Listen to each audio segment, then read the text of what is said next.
This is the segment that will bring joy to life. We will give knowledge, you will enjoy it. Good morning, everyone. This is Emilio Ceballos, and as usual, I'm here joined by my partner Matthew Helfman. Today, we have another segment for Days of Our Past. Thank you very much for this welcoming, Emilio. So, today we're gonna be looking at events in the past from our ancient civilizations, which include Greece, Rome, Egypt, China, and Sumer. That's right.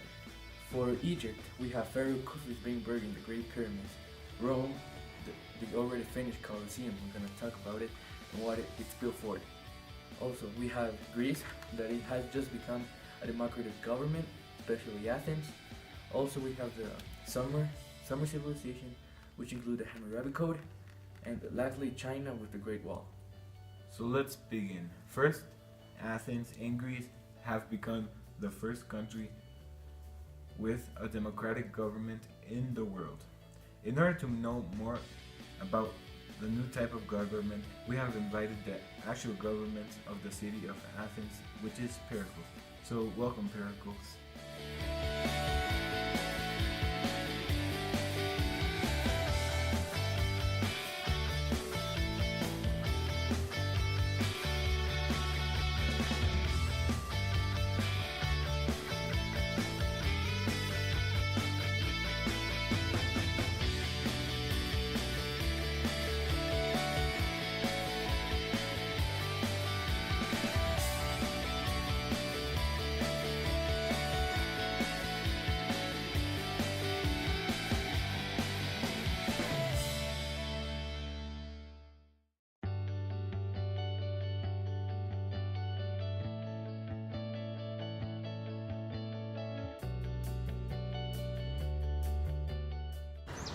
Very interesting, Matthew, and thank you for that information.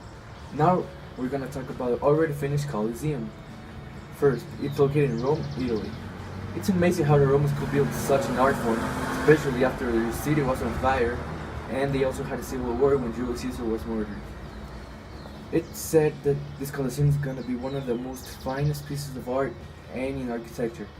It can hold up until between 50,000 spectators through 80,000, and on a daily basis, it's said that between 65,000 people go each night.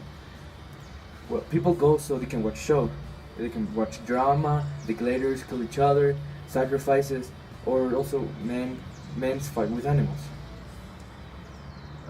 Something tells me that this collection is gonna be very long and it's gonna last a very long time. It's very well built, and a lot of Romans appreciate it, so they're gonna take care of it. It was built under the Emperor Vespasian in AD 72, and it was completed AD 80. In the 8th century BC, Greeks started moving away from the Dark Ages. Literacy had been lost and script had been forgotten, but Greeks adopted the Phoenician alphabet. That alphabet got modified and now it's called the Greek alphabet, which still lasts today. Very interesting, Matthew, know about the alphabet and the new language, but was it rough or hard for the Greeks, especially for the oldest ones, to get a new language and learn it? Good question. It was rough because they're adults and they had to learn a whole new language. But for kids, they just started to use it. So it felt like learning a whole new language. It was very hard for adults, but kids, they were okay with it, but it wasn't that easy. Yeah. Now I'm going to change topic and talk about the Chinese civilization and the Great Wall. First, the Shang Dynasty was a clan living along the Yellow River. A clan is like a very close family, not only one but many, but they are viewed as a very big family. The Shang conquered Xia land and had control of the Chinese civilization. East Asia had a lot of long rivers, rock mountains, deserts, and etc. The Great Wall of China is a series of fortifications made of stone, brick, stamped earth, wood, and other materials, generally built along east to west, lying across the historical northern borders of China to protect the Chinese. This was first built by the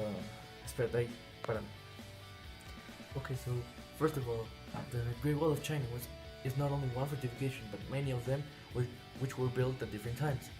And They started small and they got bigger and bigger and stronger. This was because they needed to protect themselves from invasions, also from a lot of destructions, etc. This was first built, but several walls were being built as early as the 7th century BC.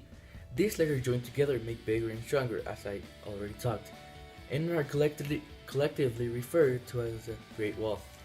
The especially famous one, like the Big Wall, was built in 220 to 206 BC by King Shi Huang, the first emperor of China.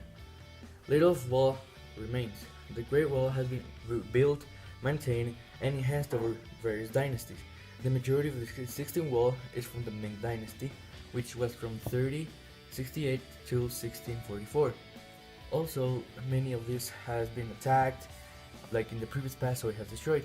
But it's incredible how it still remains, and it was a very peace finding of architecture because it's more than 1,000 miles long, but still people could build it at that time, and they didn't have the technology that we did. Okay, so now we're gonna talk about the Summer Civilization. So, the Code of Hammurabi is a Babylonian code of ancient Mesopotamia. The date of 1754 BC Middle Chronology. It is one of the oldest writings of significant length in the world. The Code of Hammurabi is a well-preserved Babylonian code of the law of ancient Mesopotamia, dating back to significant length in the world. Okay, so the King Hammurabi enacted the code, and partial copies exist on a 2.25 meter, which is about 7.5 feet, stone steel, consists of 282 laws with guild punishments adjusting an eye for an eye, a tooth for a tooth, as graded depending on socially status of slave versus free man or woman. Okay, so we've reached the end. But not before we talk about Egypt. Pharaoh Khufu has died, and tomorrow his body is going to be buried under the Great Pyramids. Khufu was usually known for as Cheops, originally Khufu, was an ancient Egyptian monarch who ruled during the 4th dynasty in the first half of the Old Kingdom period, which is 26th century BC. Khufu was the second ruler of the 4th dynasty. It's believed that he will face a long journey in the afterlife, and in order to get immortality, that's why there's been instructions in the pyramids inside of them where he's gonna be buried, so he knows where to go, what to do, and different challenges to approve. Maybe it's real, maybe it's not, who knows, but it's sad what happened, and they're gonna bury him tomorrow, which is an Egyptian tradition for pharaohs. Okay, so this is everything for today, guys. Thank you very much. That's all the time we have, but we have learned quite a bit, actually. And it's very impressive how ancient civilization did what they did.